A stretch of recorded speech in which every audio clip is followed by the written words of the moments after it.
ரசிகருடைய ரசனையை பற்றி மிகவும் துல்லியமாக எடைபட்டு வைத்திருப்பவர் ரஜினிகாந்த் அப்படின்றது எல்லோரும் அறிந்த ஒரு விஷயம். அதற்கு உதாரணமாக ஒரு சம்பவத்தை தான் இன்று உங்களோடு நான் பகிர்ந்து கொள்ளப் போகிறேன். ஜனகராஜனுடைய குரலை மிமிக்ரி பண்ணக்கூடிய எல்லா கலைஞர்களும் சொல்லக்கூடிய வசனம் என்னென்னா, என் தங்கச்சியை நாய் கடிச்சிருச்சுப்பா அப்படின்ற வசனம் தான். இந்த வசனத்தை அடிக்கடி ரஜினிகாந்த் நம்ம படிக்காதவன் படத்தினுடைய படப்பிடிப்பின் போது சொல்லியிருக்கிறார் ஜனகராஜ். இந்த படத்தில் சேர்த்தா நல்லா இருக்கும்னு அவர் சொல்ல, நல்லா இருக்குது நிச்சயமாக சேர்ப்போம் என்று சொன்ன ரஜினிகாந்த் இயக்குனர் ராஜசேகர்கிட்ட சொல்லி அந்த காட்சியை படத்தில் இடம்பெறுமாறு செய்துவிட்டார். ஆனால் படம் வெளியான போது அந்த காட்சி படத்தில் இருந்ததா என்றால் இல்லை. படத்தினுடைய நீளம் கருதி அந்த காட்சியை வெட்டி விட்டார்.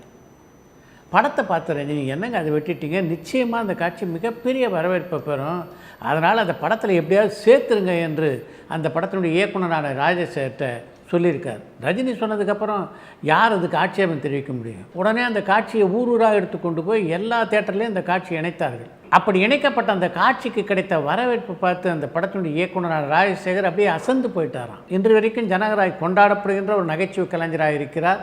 அது மாதிரி அவர் பேசியதிலே கொண்டாடப்படுகின்ற ஒரு வசனமாக இருக்கிறதுனா அது தங்கச்சியை நாய் கடிச்சிச்சுப்பா என்ற வசனம் தான். கவிஞர் கண்ணதாசனுடைய வாழ்க்கையில் நடந்த ஒரு நகைச்சுவையான சம்பவத்தை இன்று உங்களோடு பகிர்ந்து கொள்ள வேண்டும் என்று நான் நினைக்கிறேன். திராவிட முன்னேற்றக் கழக பிரமுகரான நீல நாராயணன் அன்புக்கு ஒரு அண்ணன் என்ற பெயரிலே ஒரு படத்தை எடுத்தார். அந்த படத்துக்கு பாட்டு எழுத கண்ணதாசனை ஒப்பந்தம் செய்ய நினைத்த நீல நாராயணன் அவருடைய கம்பெனிலேருந்து 2 பிரதிநிதிகளை கண்ணதாசனுடைய வீட்டுக்கு அனுப்பி வைத்தார். அவங்க கண்ணதாசன் சந்தித்து, நீங்கள் பாட்டு எழுதணும், அண்ணன் இதை கொடுத்துட்டு வர சொன்னார் என்று ஒரு நாணயத்தை எடுத்து கண்ணதாசனிடம் கொடுத்தார். அவங்க போன உடனே அந்த நாணயத்தை திருப்பி பார்த்தார் கண்ணதாசன். அது 20 பைசா நாணயம். என்ன 20 பைசா நாணயம் கொடுத்துருக்காங்களே என்று யோசித்தவர், சரி அவங்களுக்கு இது சென்டிமெண்ட் போல் இருக்குது என்று எண்ணிக்கொண்டார். அதோடு நிற்காம எம்எஸ் விஸ்வநாதனுக்கு ஃபோன் செய்த கண்ணதாசன், விஸ்வநாதா, நீலநாராயணன் கப்பலில் படம் எடுக்கிறாங்க, என்னை இப்போ தான் ஒப்பந்தம் பண்ணிட்டு போனாங்க, அடுத்து உங்கள் வீட்டுக்கு தான் வரதா சொன்னாங்க, அவங்க 20 பைசா காயின் ஒன்று கொடுப்பாங்க, என்னடா 20 பைசா கொடுக்குறாங்களே அப்படின்னு அதிர்ச்சி அடையாத, இது ஏதோ சென்டிமெண்ட் போல் இருக்குது, வாங்கி வச்சுக்க என்று விஸ்வநாதனுக்கு ஃபோன் செய்தார். இப்போ எம்எஸ் விஸ்வநாதன் அந்த 20 பைசா நாணயத்துக்காக ஆவலோட ஒரு வீட்டிலேயே காத்து கொண்டிருந்த போது நீலநாராயணன் கப்பல்லேருந்து அங்கே போன அவர்கள் ஒரு தங்க நாணயத்தை எம்எஸ் விஸ்வநாதன்கிட்ட கொடுத்துருக்காங்க. அதை பார்த்த உடனே விஸ்வநாதனுக்கு ஆச்சரியம் தாங்கலை. மனசில் அந்த விஷயத்தையும் அவரால் வச்சுக்க முடியல. அவங்கக்கிட்டேயே கேட்டார், என்ன கண்ணதாசன் ஒப்பந்தம் செய்ய போன போது 20 பைசா நாணயத்தை கொடுத்தீங்களாமே? இப்போ தான் அந்த நபர்களுக்கு தாங்கள் செய்த தவறு புரிந்திருக்கிறது. 1970 பார்த்திங்கன்னா அந்த 20 பைசா நாணயமும் இந்த தங்க காசும் ஒரே மாதிரி இருக்கும். 2யும் பேக்கெட்டில் போட்டிருந்த அவங்க தங்க காசை கொடுக்கறதுக்கு பதிலாக இந்த 20 காசு நாணயத்தை கவிஞரிடம் கொடுத்து விட்டுருக்கிறார். தங்கள் தவறு தெரிஞ்ச உடனே உடனடியாக கவிஞர் கண்ணதாசன் வீட்டுக்கு ஓடோடி சென்றவர்கள் அந்த 20 பைசா நாணயத்துக்கு பதிலாக இந்த தங்க காசை கவிஞரிடம் கொடுத்து விட்டு வந்தார்களாம். எப்படிப்பட்ட குழப்பத்தை ஒரு வட்ட வடிவமான நாணயம் ஏற்படுத்தியிருக்கு பாருங்கள். இன்றைக்கு தமிழ் சினிமாவிலே பல பெண்கள் பலதரப்பட்ட சாதனைகளை புரிந்து கொண்டிருக்கிறார்கள். பல நடிகைகள் இயக்குனர்லாம் இருக்காங்க, தயாரிப்பாளர்லாம் இருக்காங்க.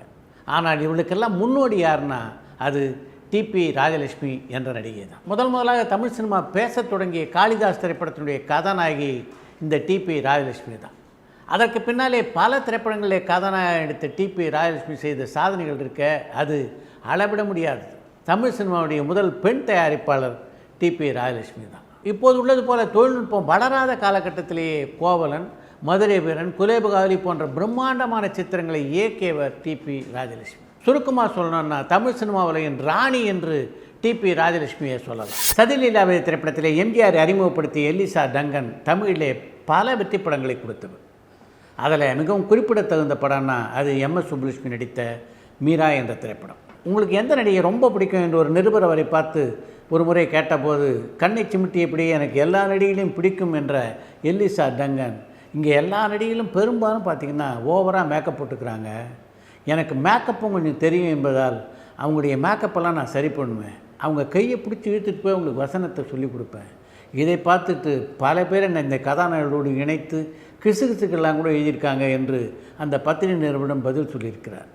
எல்லிசா டங்கன் தமிழ் சினிமாவில் பணியாற்றிய காலகட்டம் பார்த்திங்கன்னா 1945.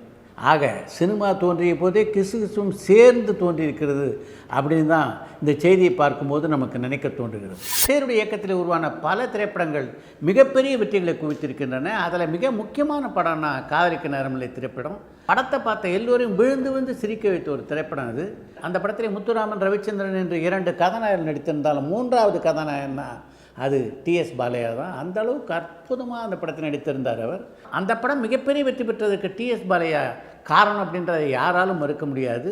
அந்த படத்தை பற்றி கூடுதலாக சில விவரங்களை உங்களோடு நான் பகிர்ந்து கொள்ள வேண்டும் என்று விரும்புகிறேன். அதுதான் டிஎஸ் பாலையா நடித்த முதல் கலர் திரைப்படம். அந்த படத்தில் நடித்த அனுபவத்தை பற்றி பாலையாவிடம் ஒரு நிருபர் கேட்டபோது, நானும் எத்தனையோ இயக்குனர்கிட்ட ஒர்க் பண்ணியிருக்கேன், ஆனால் ஸ்ரீதர்கிட்ட ஒர்க் பண்ணது தனியான ஒரு அனுபவம் தான் நான் சொல்லுவேன். யாருடைய மனமும் நோகாமல் நல்லா பேசி அவருக்கு என்ன தேவையோ அதை நடிகர்கிட்டேருந்து வாங்கக்கூடிய சாமர்த்தியம் அவருக்கு இருக்குது. அதே மாதிரி புதுமுக நடிகரில் கொண்டு வரணுன்றதில் அவருக்கு இருக்கிற ஆர்வம் இருக்குது. அது அலாதியானது. ஸ்ரீதரை போல் 4 இயக்குநர்கள் இருந்தால் போதும் தமிழ் சினிமா உலகம் மிகப்பெரிய வளர்ச்சியை பெறும் என்று அந்த பத்திரிகை நிறுவனம் குறிப்பிட்டார் டிஎஸ் பாலையா. இப்படி கலைஞர்கள் போற்றுகின்ற ஒரு கலைஞராக இருந்தவர் தான் புதுமை இயக்குனர் ஸ்ரீதர். சினிமா நடிகர்களை பொறுத்த வரைக்கும் அவர்கள் சுமாரான நடிகர்களாக இருந்தால் கூட மற்றவர்கள் அவர்களை விமர்சனம் செய்வது அவ்வளவு எளிதிலே தாங்கிக் கொள்வர்களாக இருக்க மாட்டாங்க. அதிலிருந்து முற்றிலும் மாறுபட்டவராக இருந்தவர் ஜெய்சங்கர் அப்படின்னு ஒரு தகவலை பத்திரிகை பேட்டி ஒன்றிலே பதிவு செய்திருக்கிறார் நடிகரான எஸ்வி சேகர். என்னை பொறுத்த வரைக்கும் சினிமாவில் உங்களுடைய ரோல் மாடல் யாருன்னு கேட்டால் மற்றவங்களாம் சொல்கிற மாதிரி எம்ஜிஆர் சிவாஜி உங்களை நான் சொல்ல மாட்டேன்.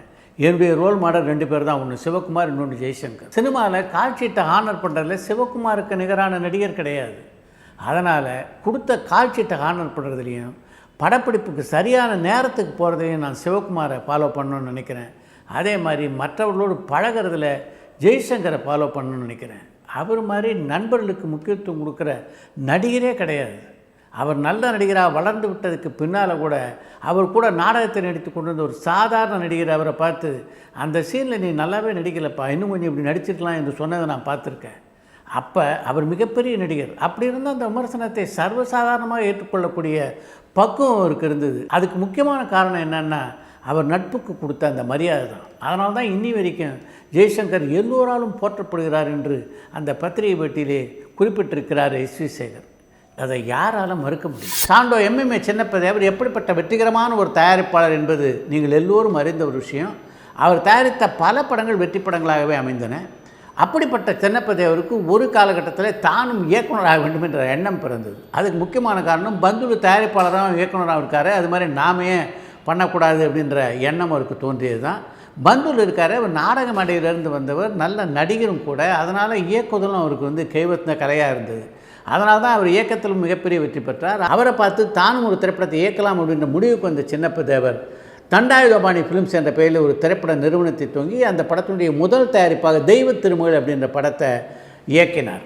அந்த படத்தினுடைய கதாநாயகன் அசோக். எம்ஜிஆரை வச்சு படங்களை தயாரித்து சின்னப்ப தேவர் நம்மளை கதாநாயகன் ஆக்கிறாரு அப்படின்ற சந்தோஷத்தில் அசோகன் இருந்தாலும் அந்த படம் வெற்றி படமாக அமைந்ததா என்றால் இல்லை, மிகப்பெரிய தோல்விப்படமாக அமைந்தது. ஒரு தயாரிப்பாளராக சின்னப்ப தேவருடைய பங்கு ஒரு படத்தில் இருக்க மகத்தானது.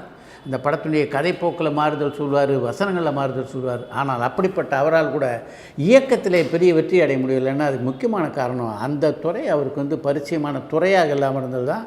அதனால் சினிமாவில் வெற்றி அப்படின்றதுனால எல்லாத்தையும் நம்மால் பண்ண முடியுன்ற முடிவுக்கு யாரும் வந்துவிடக்கூடாது அப்படின்றதுக்கு ஒரு உதாரணம் தான் இந்த சம்பவம்.